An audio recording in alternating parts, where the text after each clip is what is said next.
पढ़ते हैं science. Science को हिंदी में विज्ञान कहते हैं। साइंस शब्द की उत्पत्ति साइंसिया शब्द से हुई है, जिसका अर्थ होता है टू नाउ। टू नाउ मतलब जानना।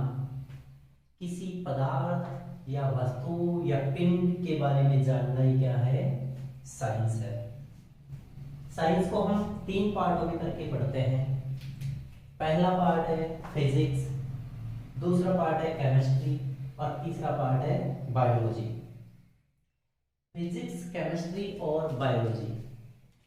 फिजिक्स साइंस का सबसे रोचक और जटिलतम पार्ट माना जाता है। केमिस्ट्री और बायोलॉजी। फिजिक्स को हम थोड़ा बाद में पढ़ेंगे, पहले देख लेते हैं कि केमिस्ट्री और बायोलॉजी क्या होती है। केमिस्ट्री रसायन विज्ञान कहते हैं, रसायनों का अध्ययन करेंगे।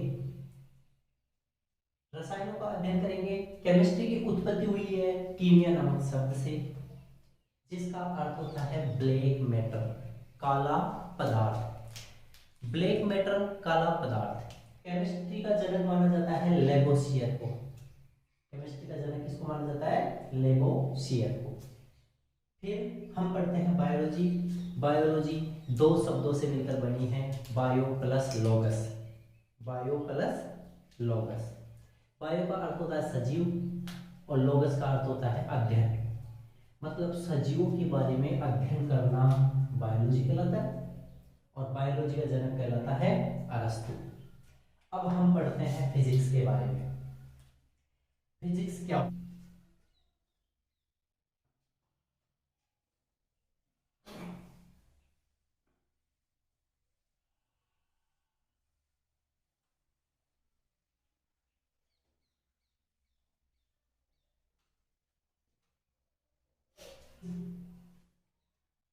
जिसे हम भौतिक विज्ञान के नाम से जानते हैं।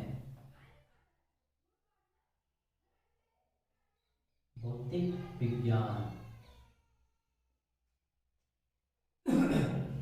फिजिक्स क्या हो, या हम ऐसे बोले, फिजिक्स की उत्पत्ति फ्यूजिस नामक शब्द से हुई है, जिसका अर्थ होता है नेचर, प्रकृति।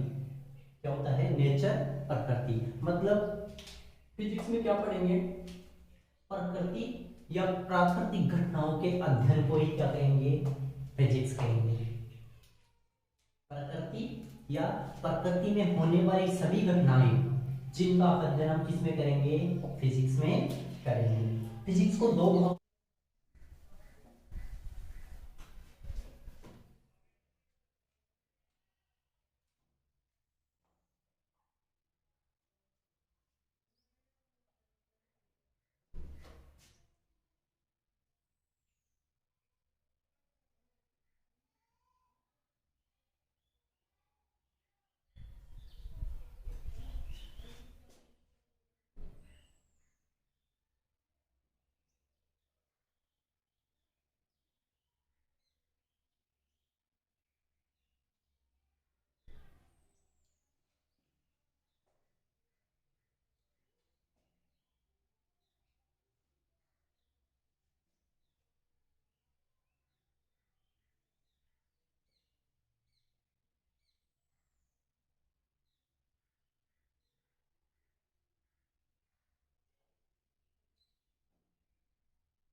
देखो फिजिक्स क्या होती है। फिजिक्स भौतिक विज्ञान। फिजिक्स की उत्पत्ति एक शब्द से हुई है, उसका नाम है फ्यूजिस। फ्यूजिस नामक शब्द से हुई है, जिसका अर्थ होता है नेचर। नेचर का मतलब होता है प्रकृति। प्रकृति में क्या होता है? प्रकृति में दो चीजें होती है, एक तो होता है द्रव्य और एक होती है ऊर्जा। द्रव्य किसे कहेंगे? द्रव्य वे चीजें जो स्थान घेरे, मतलब स्पेस कवर करे।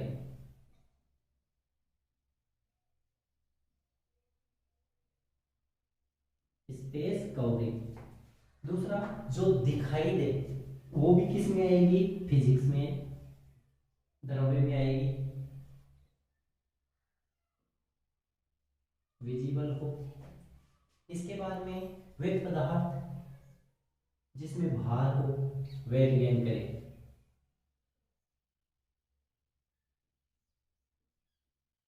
इधर नो स्पेस कवरिंग, अदर से अनविजिबल, और बाहर भी नहीं हो। भौतिक विज्ञान की उत्पत्ति कहाँ से हुई है? भौतिक विज्ञान की उत्पत्ति हुई है, फिजिक्स की उत्पत्ति हुई है फ्यूजिस नामक शब्द से। फ्यूजिस नामक शब्द से, जिसका अर्थ होता है नेचर, प्रकृति। अब प्रकृति क्या होती है? प्रकृति में किसका अध्ययन करेंगे? हम ऐसा तो बोल सकते हैं कि प्रकृति में होने वाली घटनाएं या प्रकृति का अध्ययन ही फिजिक्स है। क्या बोलेंगे? फिजिक्स को हम भौतिक विज्ञान के नाम से जानते हैं। फिजिक्स की उत्पत्ति हुई है फ्यूजिस नामक शब्द से, और जिसका अर्थ होता है नेचर, प्रकृति। मतलब फिजिक्स क्या हुई? फिजिक्स हुई प्रकृति में होने वाली घटनाओं का अध्ययन या प्रकृति का खुद का अध्ययन। दोबारा से पुनः, फिजिक्स भौतिक विज्ञान उत्पत्ति कहां से हुई है? फ्यूजिस नामक एक शब्द था जिससे फिजिक्स की उत्पत्ति हुई है, जिसका अर्थ होता है नेचर। नेचर मतलब प्रकृति, मतलब प्रकृति का अध्ययन ही फिजिक्स है। या सही ढंग से बोला जाए तो प्रकृति या प्रकृति में होने वाली सभी घटनाओं का अध्ययन क्या कहलाएगा? फिजिक्स कहलाएगा। फिजिक्स में होगा। प्रकृति में क्या चीजें होती है? प्रकृति में दो प्रकार की चीजें पढ़ते हैं। एक पढ़ते हैं द्रव्य, जिसे मैटर बोलते हैं, पदार्थ। दूसरा पढ़ते हैं ऊर्जा, एनर्जी। द्रव्य उसे कहेंगे जो स्थान घेरे, मतलब कुछ स्पेस कवर करे, जगह को कवर करे, उसको बोलेंगे अपन द्रव्य। दूसरी कंडीशन क्या होगी द्रव्य की? जो दिखाई भी देना चाहिए, ऐसा होना चाहिए कि हमारे सामने हो। जैसे ये मार्कर पेन हमारे सामने है, स्पेस भी कवर कर रहा है और दिखाई भी दे रहा है, विजिबल भी है। तीसरी कंडीशन क्या होगी?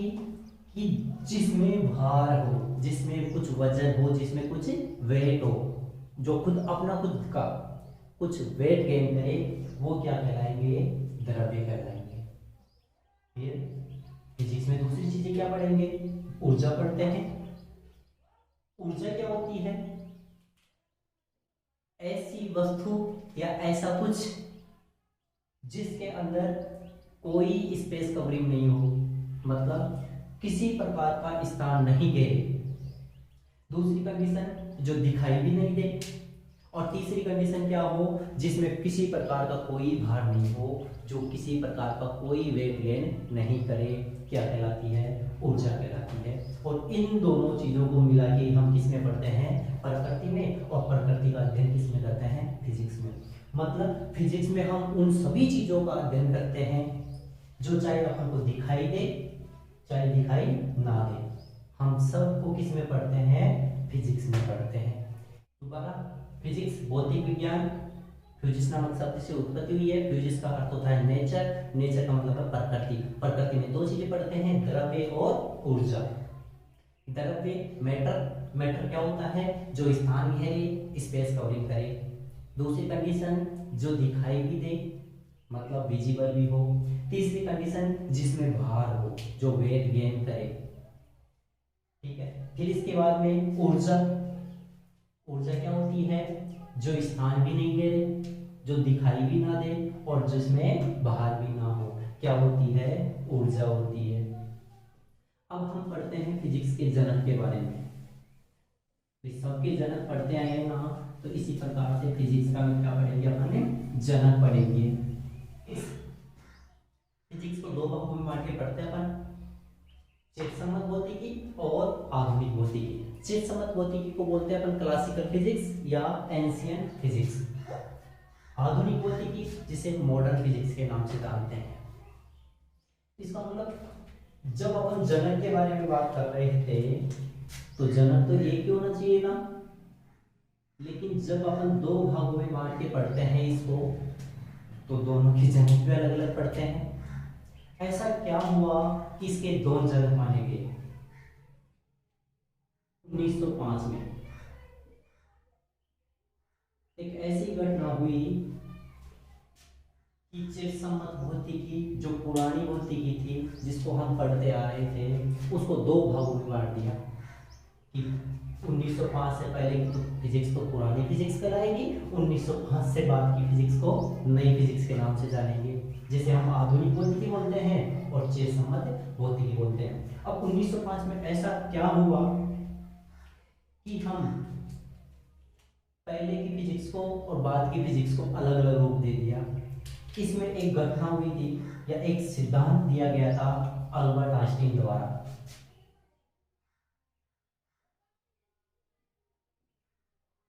अल्बर्ट आइंस्टीन द्वारा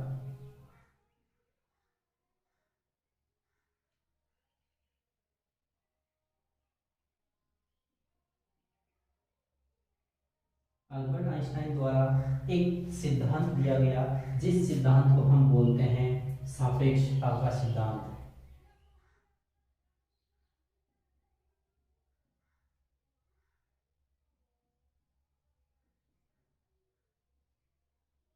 इसी सिद्धांत को हम बोलते हैं कई बार आपेक्षिकता का सिद्धांत।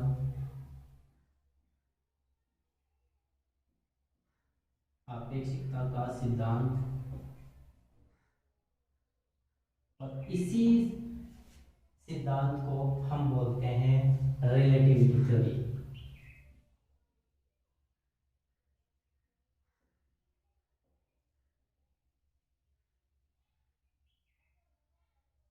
रिलेटिविटी थ्योरी, संबंधता का सिद्धांत। इस सिद्धांत में क्या हुआ? इधर की फिजिक्स के जनक माने जाते हैं sir Isaac Newton. Sir Isaac Newton.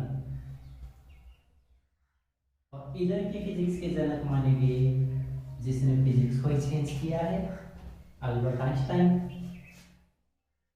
Albert Einstein.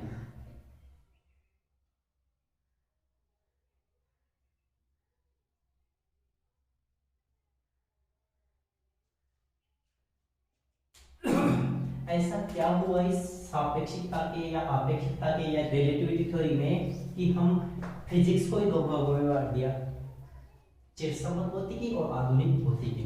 देखो, पहले जब हम पढ़ते थे ना 1905 से पहले, तो हमें पता था कि फिजिक्स में दो चीजें पढ़ते हैं, द्रव्य और ऊर्जा। क्या क्या पढ़ते हैं? द्रव्य व ऊर्जा पढ़ते हैं, मैटर और एनर्जी पढ़ते हैं। तो 1905 से पहले हम द्रव्य को अलग रूप में पढ़ते थे और ऊर्जा को अलग रूप में पढ़ते थे।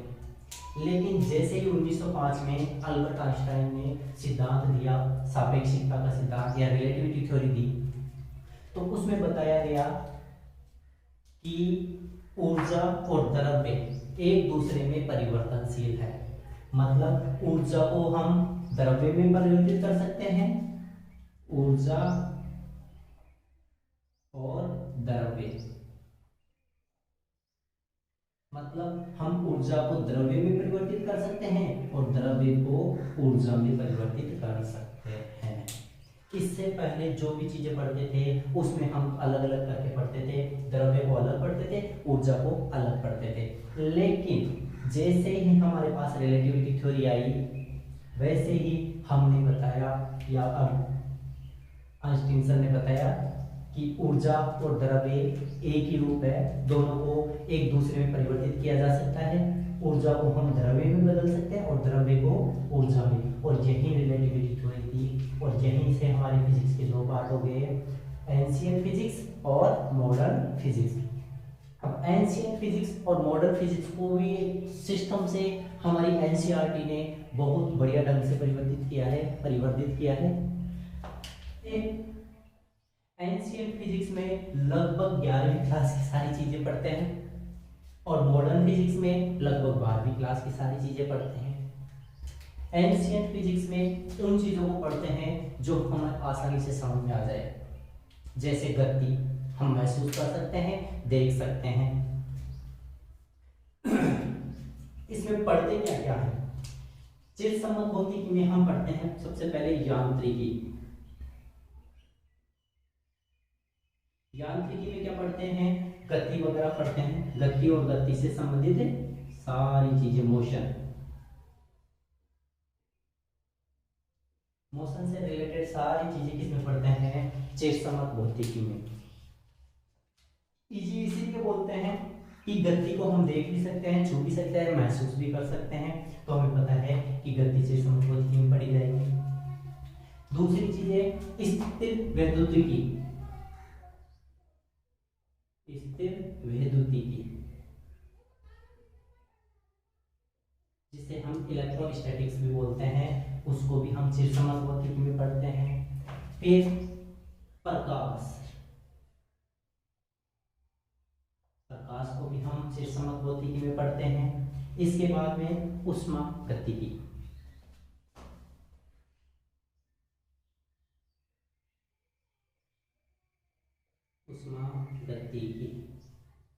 ऊष्मागतिकी को भी हम किसमें पढ़ते हैं? चिरसम्मत भौतिकी में। लगभग ये सारी चीजें हम 11वीं क्लास में पढ़ते हैं। प्रकाश और इससे तो जरूर अपन 12वीं क्लास में पढ़ लेते हैं, लेकिन इससे भी आगे की चीजें पढ़ते हैं पर बाद में। अब यहाँ पे क्या पढ़ते हैं?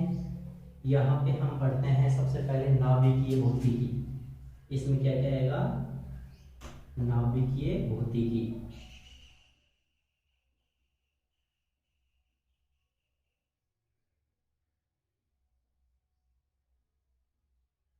फिर इसमें और क्या पढ़ते हैं? हम इसमें पढ़ते हैं इलेक्ट्रॉनिक्स।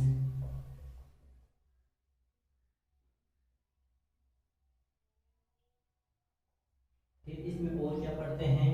इसमें पढ़ते हैं अपन प्रकाशिकी।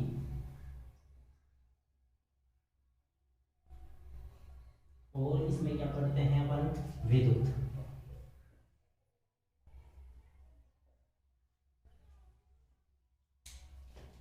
देखिए, फिजिक्स के जनक के बारे में बात कर रहे थे अपन। फिजिक्स का जनक एक नहीं होकर दो फिजिक्स के जनक माने जाते हैं, एक सर आइजैक न्यूटन को और दूसरा अल्बर्ट आइंस्टाइन को। कैसे माने जाते हैं? क्योंकि अल्बर्ट आइंस्टाइन ने सन 1905 में एक सिद्धांत दिया था जिसका नाम था सापेक्षिकता का सिद्धांत या रिलेटिविटी थ्योरी। इस सिद्धांत में बताया गया कि ऊर्जा और द्रव्य एक दूसरे में परिवर्तित किए जा सकते हैं। ऊर्जा को द्रव्य में बदल सकते हैं और द्रव्य को ऊर्जा में।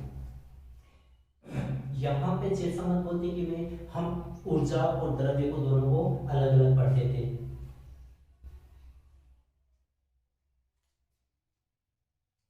ठीक है, अब आगे हम देखते हैं कि चिरसम्मत भौतिकी में हम पढ़ते हैं यांत्रिकी को, स्थिर वैद्युतिकी को, प्रकाश को और ऊष्मा को। दोबारा से, चिरसम्मत भौतिकी में हम क्या क्या पढ़ते हैं? क्योंकि द्रव्य को और ऊर्जा को अलग अलग पढ़ते हैं, तो इसमें पढ़ते हैं अपन यांत्रिकी जैसे गति, मोशन।